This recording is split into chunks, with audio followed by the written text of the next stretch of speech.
Good afternoon, everybody. Thank you for joining us today. I'm here with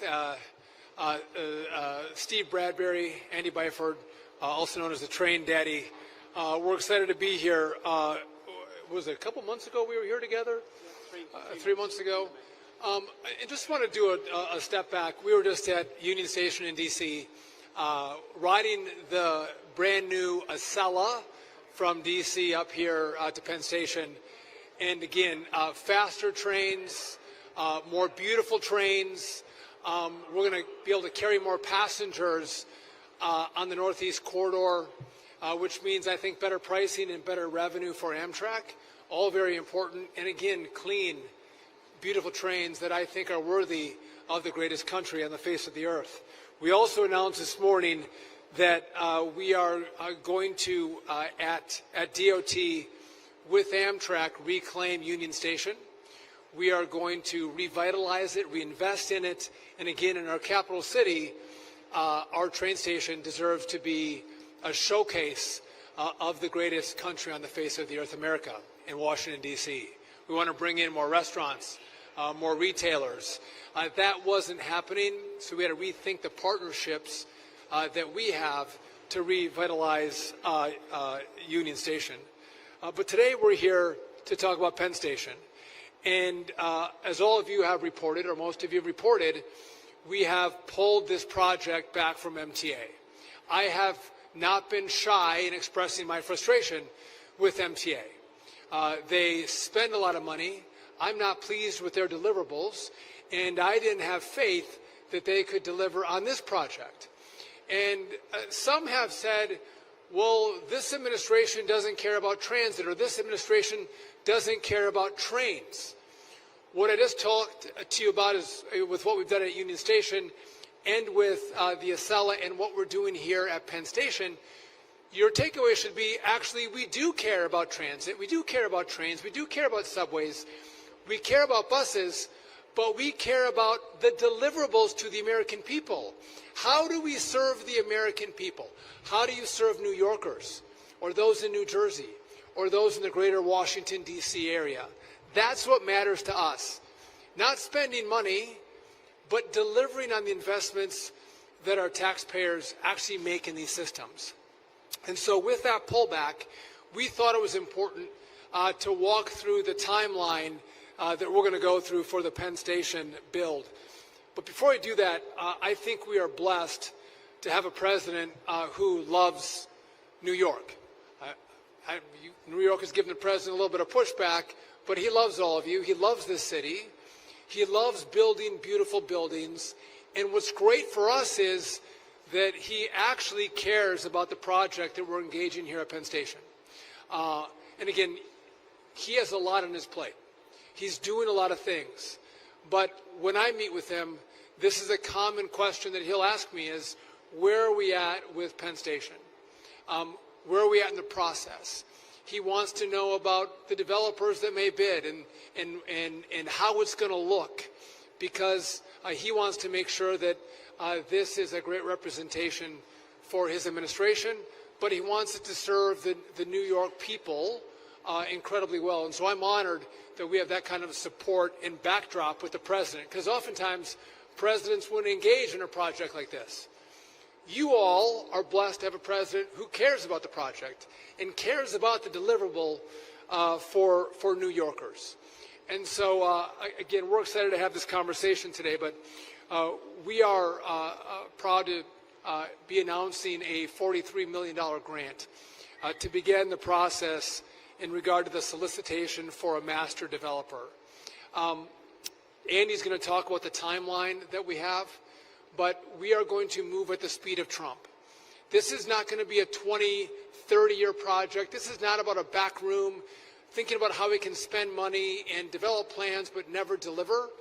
This is actually about how do we move this more quickly and more beautifully through the process, so it's not your grandkids that are going to enjoy the work that we're doing now. You all are going to get to enjoy this great project that we are about to announce the timeline on. And so I thank you all for coming out. I couldn't be prouder to be part of this team that has been working so hard on the project. And again, Steve Bradbury is the Deputy Secretary. He's been incredibly engaged on this. I'm grateful for his support and his leadership. But I also think if you look at when we selected Andy, Andy has, I think, I know he has a strong reputation in New York. You know how Andy delivers.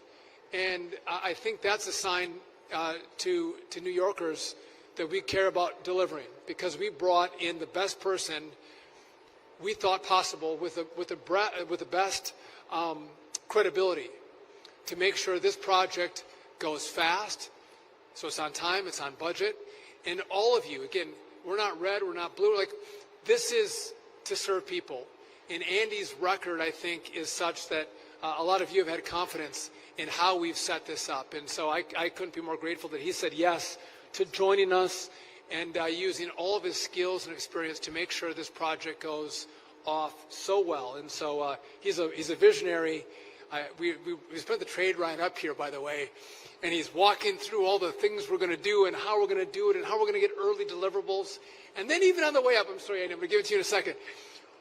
We're like, could we use some new paint even before we get this new build going? Some new paint might be nice. We're going up the escalator, and he made the point. He's like, "Are we late?" He's like, "The clock doesn't work." As we're coming up the escalator, there's some simple things we can do to serve people a little bit better. Quick wins. Make the clocks work, right? So those are some things we're going to focus on that Andy's going to talk about.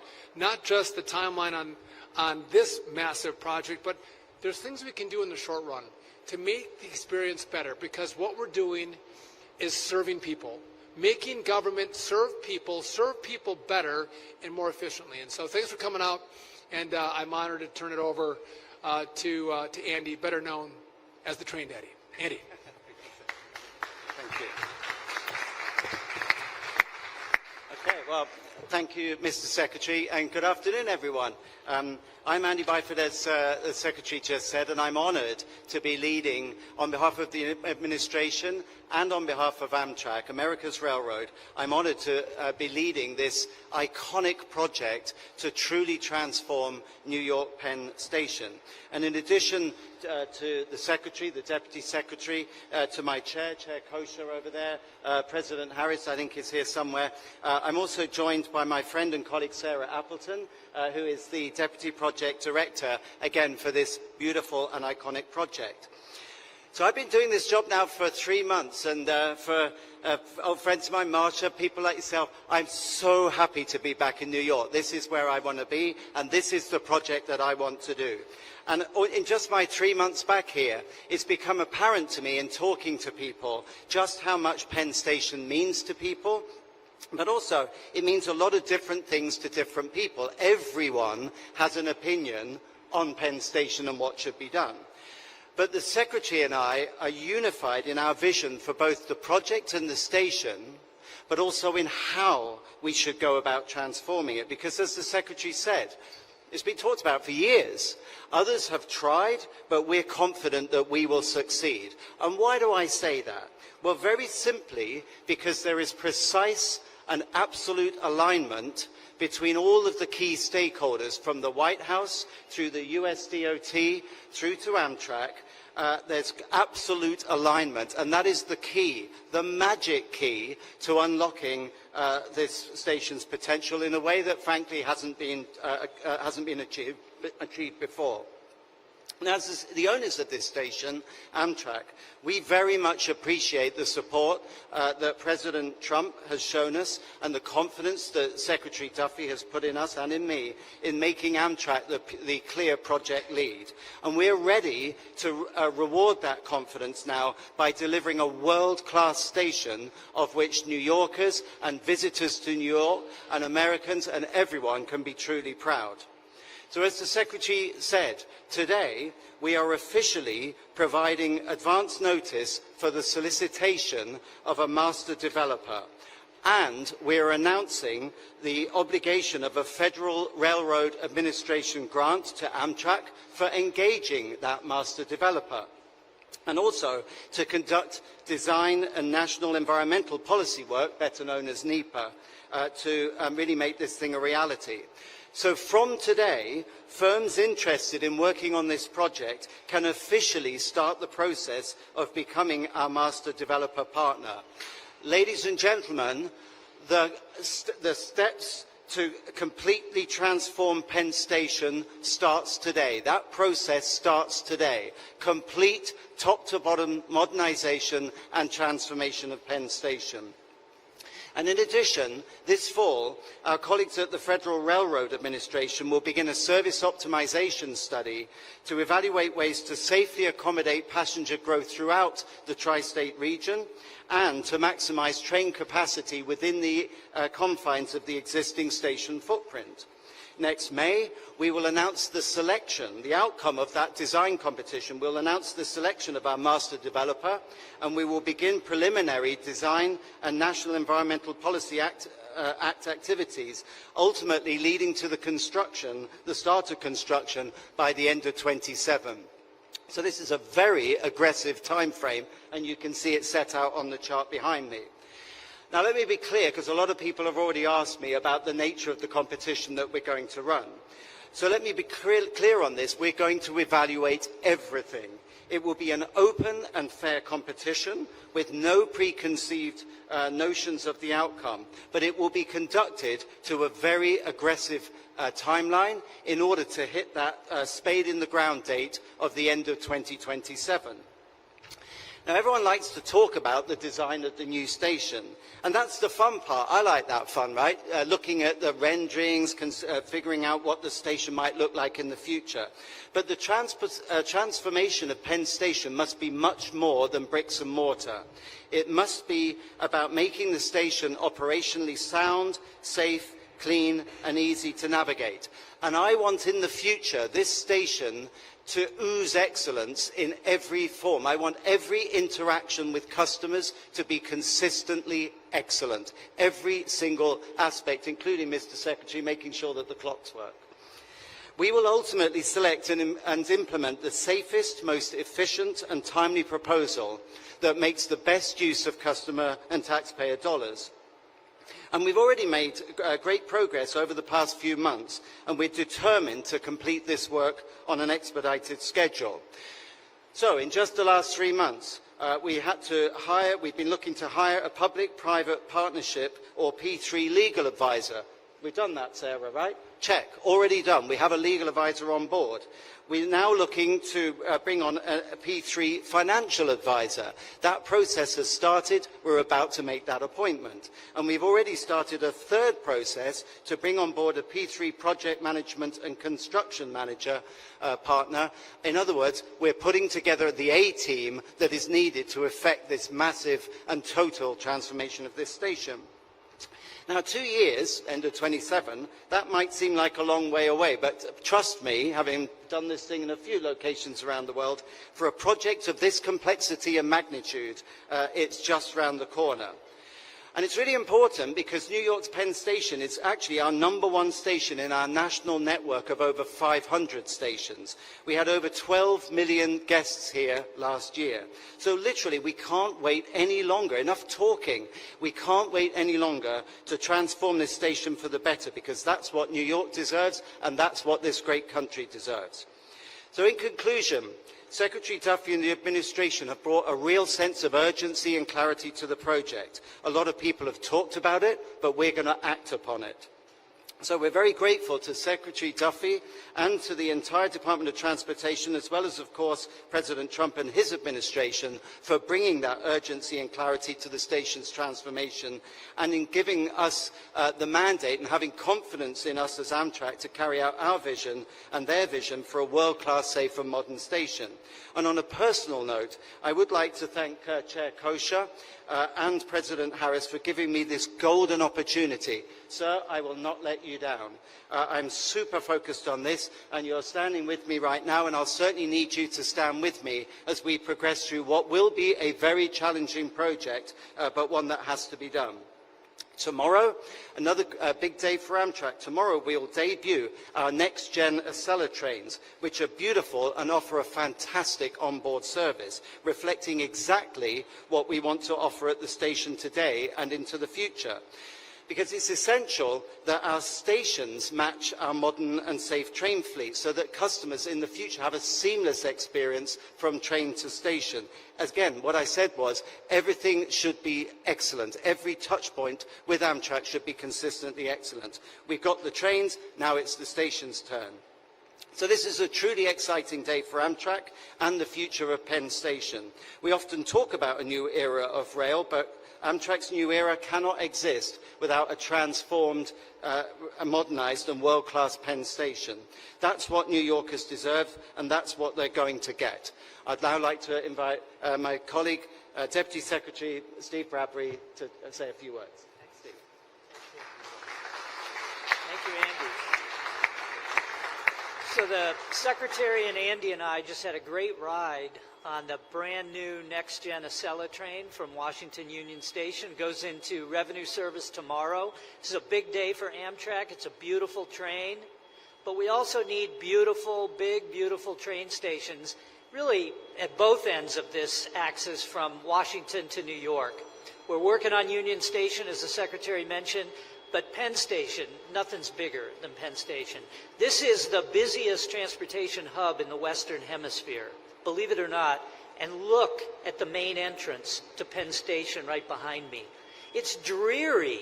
This is like an underground rabbit warren. This is not what the people of New York, New Jersey, the New York area deserve, the American people. So President Trump has a vision to make it a new gleaming station. He's a builder.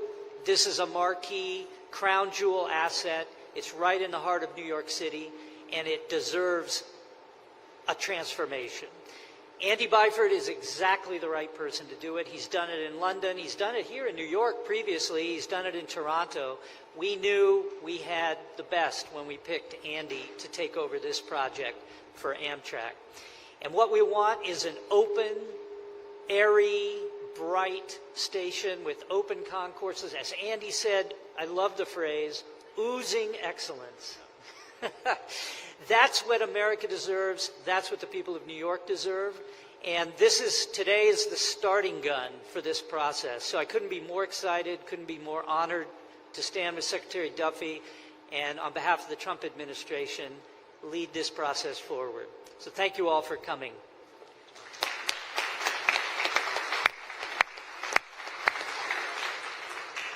We're happy to take a couple of your questions if you have any. Yes.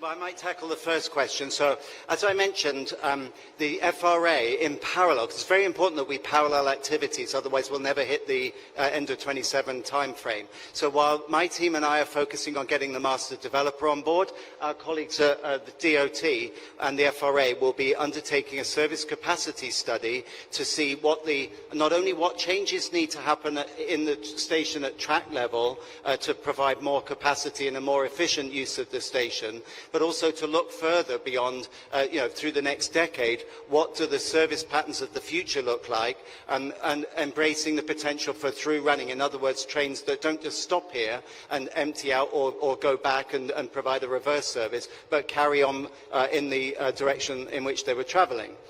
So people often say to me, does that mean you're ruling out expansion? Well, for now, that's absolutely on hold. I think it's only right that initially what we should do is look to see how we could use this station more efficiently. There's 21 tracks. There's definitely efficiencies that we can squeeze more trains per hour out if we use the station more efficiently. Plus, with some targeted changes at track level, we believe, and the element of and the concept of through running, which is the norm in pretty much everywhere I can think of, certainly in London, Toronto. We believe that before we even countenance expansion, we should look to maximize the efficiency of the existing station first. So by doing that study, we can inform the master developer of any changes that we want them to make at track level. And the final point I would make is I think we're selling New Yorkers short if, in the future, they turn up and they're wowed by a beautiful new station head house, and then they go down to the next level and they're like, fantastic, a beautiful single-level concourse, but then they get to the bottom and they think, did they run out of money? It's still the same dark, gloomy, boiling hot, narrow and cramped situation that we currently have today. So I think it's really important that we look to maximize the existing capacity first before we even think about expanding in the future. Just maybe, real quick on, if you see our chart here, there is two tracks. We're looking at the building, but also we're looking at optimization. What is the best path forward? And we want more data before those decisions are made. And again, we're not here to announce a name change. We're here to announce a great project and a great build. I imagine you're asking, is this going to be Trump Station? I think that has a nice ring to it, but listen, we're all working on building this project and getting it done. And if you want to have a conversation about name changes, that's a conversation that could happen at some other point. We want to get this build off the ground and get this moving for New York. Yes.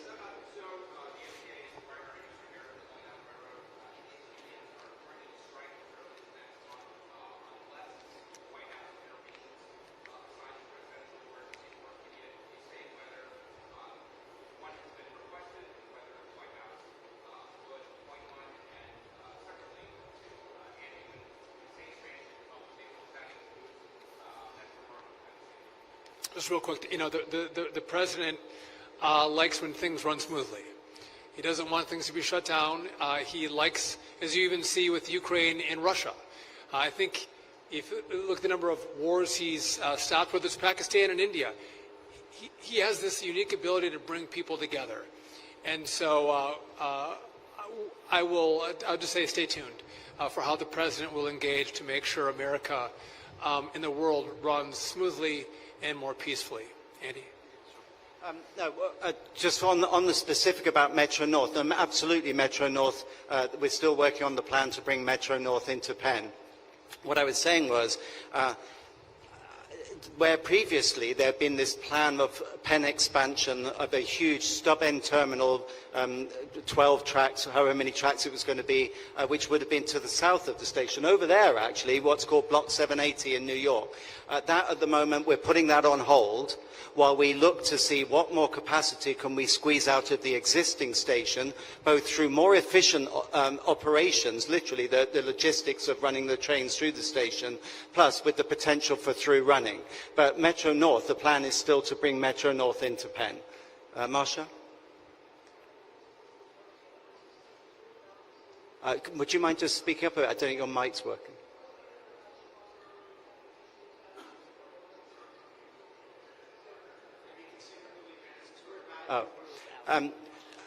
The competition we're going to run will not specify whether Madison Square Garden stays in place or whether it moves. I would rather run an open competition.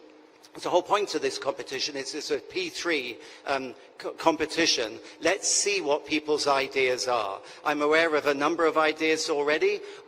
Some are predicated on the garden staying put. Some are predicated on the garden moving. I'm not going to opine on that. I would rather we see what ideas are out there, and then we'll deal with that at a later date.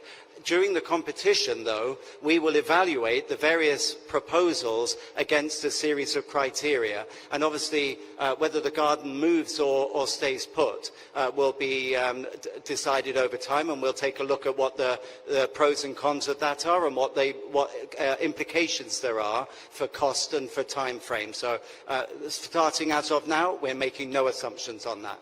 So.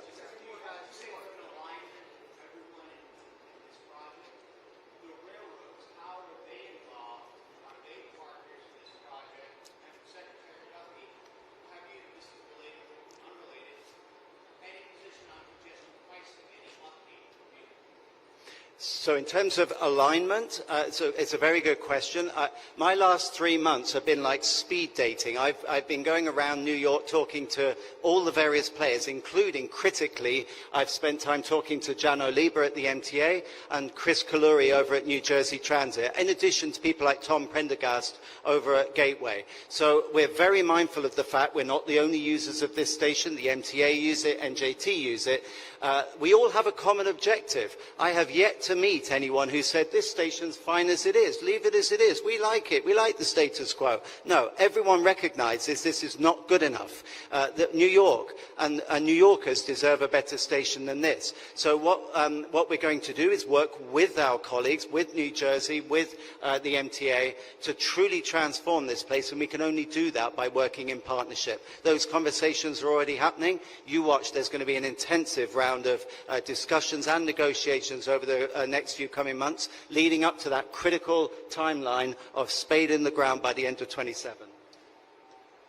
So in regard to congestion pricing, it is in litigation.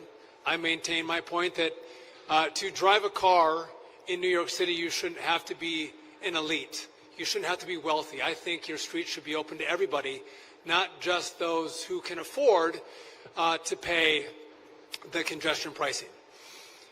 But with that, you've heard me say too, if you're going to be forced off the roads, which I don't think you should be, I don't think just the rich should be able to drive on your roads, but if that is the position of the elected leaders that you all vote for, well then, and the trains that you're going to ride, it should be safe. It should be clean. And I do not think they are. And so I think those are 2 points. Again, roads should be free. You should have access into the city. The federal taxpayers have partnered greatly with New York to make that happen. And again, I think there's a long way New York could go to make your trains and your subway system a lot safer. And I think, by the way, I don't think you have, I just even look at New York City, Washington, D.C., and the progress that the president has made in two weeks in driving down crime. And a lot of folks in D.C. have said, well, listen, it actually feels kind of nice to have less crime. I'm not afraid of being carjacked. I'm not afraid of being burglarized or being murdered. I can walk on the streets a little later at night because I'm not afraid. And they didn't realize they could have that. And I think for all of you, you don't have to live in a city where you don't feel safe on your subway or your subways aren't clean. I think you deserve better than what you're being offered. And I think you should demand more from MTA, and I think you should demand more from your elected leaders to say, we don't think elites are the only ones who can drive into the city, just the ones who can afford it. I think that's shameful. And I think you all should push back on that ideology because, again, we do believe in equal access. And this is not equal access. And I've heard more complaints from mostly Democrats, not a lot of Republicans here. Democrats complain about it because they see how unfair it is and how elitist it is. And again, we're in a process right now where we're going to let the courts make a decision, and then we'll decide where we go from there.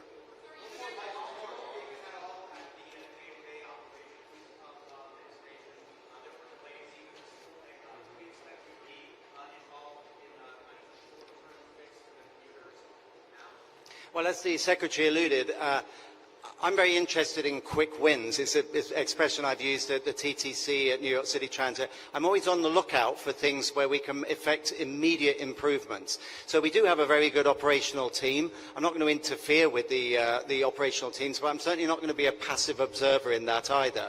Where I think that there are things that we can do more efficiently, where there are quick wins to make New Yorkers' lives better, more pleasant here, and to make the service more reliable, rest assured, I will be feeding that into our operational teams because I don't want this to just look like we're saying, even with a timeline like 2027, you know, it's a way off, it's 2 years. I think there's things that we can and we should do right now.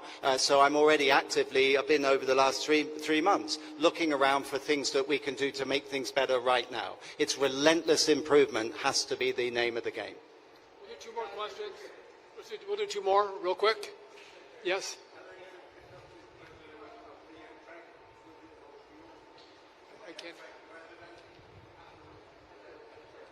All right, anybody else over here? Yes.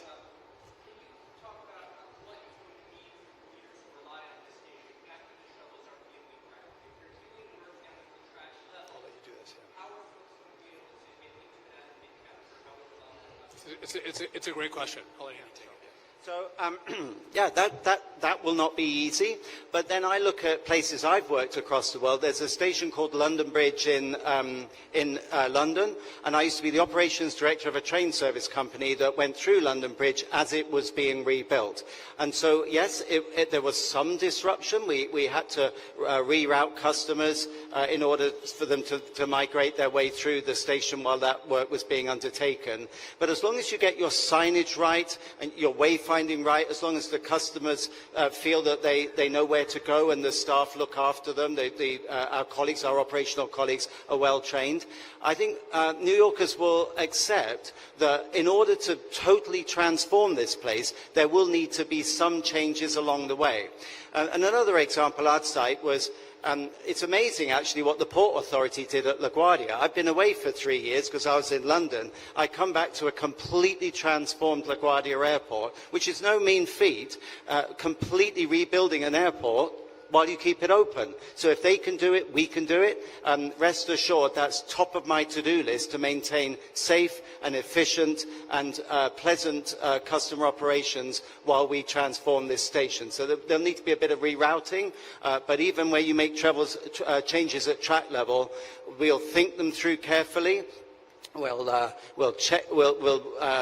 strategize on how to do it with the minimum disruption to keep the thing working while we transform this into a truly world-class operation and customer experience. The cost is yet to be determined because it depends from the output of the competition will determine how much it's going to cost and even who's going to pay for it. And that's why this is an open competition, a P3 competition, and the answer to that question or the answer to those questions will become apparent as we evaluate which scheme to choose, which design to choose. Is the garden moving, yes or no? What kind of design do we have? Where's the money coming from? How constructible is it? How long is it going to take? What does it look like at the end of it? All that will become apparent. That's the whole purpose of having this competition. So the competition, which you'll see on the timeline behind me, that kicks off in earnest. It starts today in that we're inviting people to get ready, but the competition starts in October and concludes in May. And we will evaluate against a series of criteria, and at that point it will become apparent which is the preferred recommended option that I'll recommend to my chairman, and that will determine how much it costs and where's the money coming from. Just, real quick, Andy may be available for a little bit after, but we do want to minimize disruptions. But any of you who have driven on roadways where we're doing road construction, there is some disruption. We try to minimize it. There will be disruption here like you will with road construction, but we are going to work to minimize it and make this as seamless as possible. And I know that Andy cares deeply about this. I want to thank you all for coming out, and I want to reiterate the takeaway is that we care about New York City. We care about your infrastructure. We care about how you travel. We care about your safety. The president cares. And if we didn't, we wouldn't be here. This project is not the easiest of projects to undertake. This is a complicated project, which is probably why there's been a lot of conversation about it, a lot of drawings about it, but nothing has ever happened because it's hard. And this administration is not afraid of taking on hard projects because we think you deserve us taking on those projects so you have a better city to live in. And that's why we're here. That's why we're engaging, not just with Penn Station or Union Station, but air traffic control and across this administration. We're not afraid to change people's lives for the better because we're going to fix complicated problems and make those solutions serve the American people, and on this project, New Yorkers, way better. Thank you for coming out, and I'll look forward to keeping you all posted as the project moves forward. And again, I couldn't be prouder of Andy. Gratefully said yes, and again, I think he has the confidence of this city that we have the right guy in the job to deliver for your city. Thank you very much.